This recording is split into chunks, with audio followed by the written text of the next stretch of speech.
اعوذ باللہ من الشیطان الرجیم بسم اللہ الرحمن الرحیم السلام علیکم ورحمۃ اللہ وبرکاتہ۔ ناظرین کرام، مکۃ المکرمہ کی عظمت و فضیلت آپ کے سامنے ذکر کی، اس کی کچھ خصوصیات آپ کے سامنے ذکر کی، ان خصوصیات میں سے کچھ خصوصیات اور دیگر چیزوں پر آج روشنی ڈالیں گے۔ مکۃ المکرمہ یہ وہ مقدس اور مبارک شہر ہے کہ جب حضرت آدم علیہ نبینا علیہ السلام زمین پر تشریف لائے، آپ کو وحشت ہوئی، گھبراہٹ ہوئی، تنہائی کے حوالے سے آپ کو پریشانی لاحق ہوئی، تو اللہ تعالیٰ نے اپنے مقدس گھر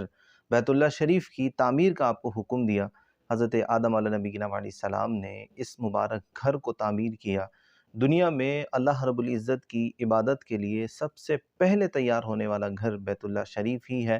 حضرت آدم علیہ نبینا علیہ السلام کے بعد زمانہ گزرتا رہا، یہاں تک کہ حضرت نوح علیہ نبینا علیہ السلام کا زمانہ آیا۔ طوفان کی وجہ سے اس مبارک گھر کو آسمانوں پر اٹھا لیا گیا۔ اس کے بعد تو دنیا میں کوئی مکۃ المکرمہ کے مقام کو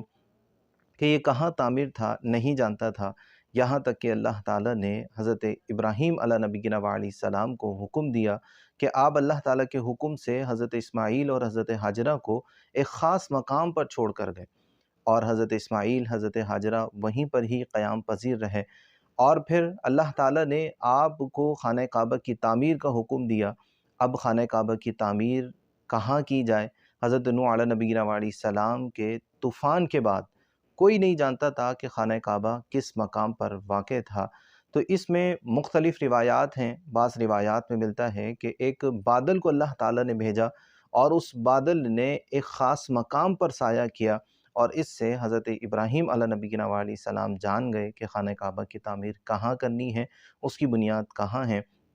ایک روایت میں ہے کہ بہت تیز اللہ رب العزت نے آندھی کو بھیجا، اور اس آندھی نے زمین کو اکھیڑ دیا، زمین کی مٹی کو اڑا دیا، یہاں تک کہ حضرت ابراہیم علیہ نبینا علیہ السلام پر خانہ کعبہ کی عمارت کی بنیاد ظاہر ہوئیں، اور آپ نے حضرت اسماعیل علیہ نبینا علیہ السلام کے ساتھ مل کر خانہ کعبہ کو تعمیر کیا۔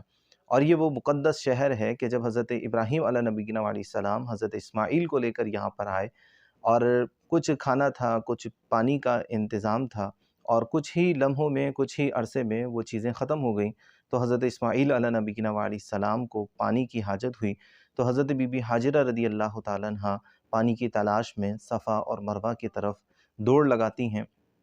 صفا سے مروہ، مروہ سے صفا، صفا سے مروہ، مروہ سے صفا، کہ کہیں پانی مل جائے۔ اور یہاں پر حضرت اسماعیل علیہ نبینا علیہ السلام پانی کے حوالے سے بے چین ہیں، بے تاب ہیں، تو آپ اپنی ایڑیوں کو زمین پر رگڑتے ہیں، اور اس ایڑی کے زمین پر رگڑنے کی وجہ سے اللہ تعالیٰ نے پانی کا چشمہ جاری فرما دیا، اور وہ پانی کا چشمہ آج زمزم کہلاتا ہے۔ حضرت بی بی ہاجرہ رضی اللہ تعالیٰ عنہ جب واپس آئیں تو پانی دیکھ کر بہت خوش ہوئیں، اور اس طرح آہستہ آہستہ یہاں پر رونقیں بحال ہونا شروع ہوئیں، آبادی ہونا شروع ہوئی، اور پھر دیکھتے ہی دیکھتے وہ تمام تر انعامات، وہ تمام تر نعمتیں جو اللہ تعالیٰ نے یہاں کے لیے مقرر فرمائی تھیں، وہ ظاہر ہونا شروع ہوئیں۔ حضرت ابراہیم علیہ نبینا علیہ السلام کو تعمیر کا حکم دیا گیا، اور تعمیر کے حکم کے بعد پھر وہ تمام چیزیں آپ نے یہاں پر نصب کی، خاص طور پر حجر اسود، دنیا کا سب سے پہلا پہاڑ جبل ابو قبیس، وہ بھی خانہ کعبہ میں ہی واقع ہے، اور صفا مروہ کے پیچھے ہی یہ بہت ہی عظیم پہاڑ ہے، یہاں پر ہی حجر اسود کو محفوظ کیا گیا۔ جب خانہ کعبہ کی تعمیر ہوئی تو حجر اسود کو آپ نے یہیں سے حاصل کیا، تو آپ نے وہاں سے حجر اسود کو لیا اور خانہ کعبہ کی دیوار میں نصب کر دیا۔ جبل ابو قبیس یہ وہ عظیم پہاڑ ہے کہ جس پر کھڑے ہو کر نبی پاک علیہ الصلوۃ والسلام نے چاند کے 2 ٹکڑے کیے، اور ایک روایت کے مطابق یہی وہ پہاڑ ہے کہ جہاں پر حضرت آدم علیہ نبینا علیہ السلام آج بھی مدفون ہیں، اور ایک روایت کے مطابق دوسرے مقام پر مدفون ہیں، تو ایک روایت کے مطابق آپ یہیں پر ہی مدفون ہیں۔ ناظرین اکرام، یہی وہ شہر ہے کہ جس شہر میں اللہ رب العزت نے اپنے حبیب صلی اللہ علیہ وآلہ وسلم کے آباء و اجداد کا قیام فرمایا،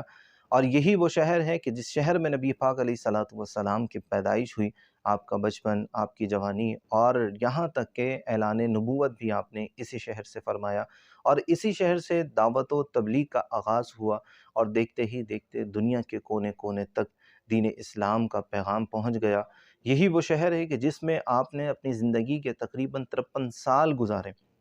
یہی وہ شہر ہے کہ جس میں امیر المؤمنین حضرت ابوبکر صدیق رضی اللہ تعالیٰ عنہ رہتے تھے، یہی وہ شہر ہے کہ جس میں امیر المؤمنین حضرت عمر فاروق اعظم رضی اللہ تعالیٰ عنہ قیام پذیر تھے، یہی وہ شہر ہے کہ جس شہر میں امیر المؤمنین حضرت عثمان غنی رضی اللہ تعالیٰ عنہ بھی رہائش پذیر تھے، یہی وہ شہر ہے کہ جس شہر میں حضرت امیر المؤمنین مولا کائنات شیر خدا رضی اللہ تعالیٰ قیام پذیر تھے، اور مہاجرین قیام پذیر تھے جنہوں نے نبی پاک علیہ الصلوۃ والسلام کی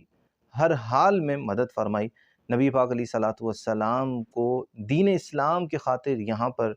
بہت ہی اذیت تکلیف کا سامنا کرنا پڑا، یہاں تک کہ ایک وقت آیا کہ آپ نے یہاں سے ہجرت کا فیصلہ کیا۔ اللہ رب العزت نے آپ کو حکم ارشاد فرمایا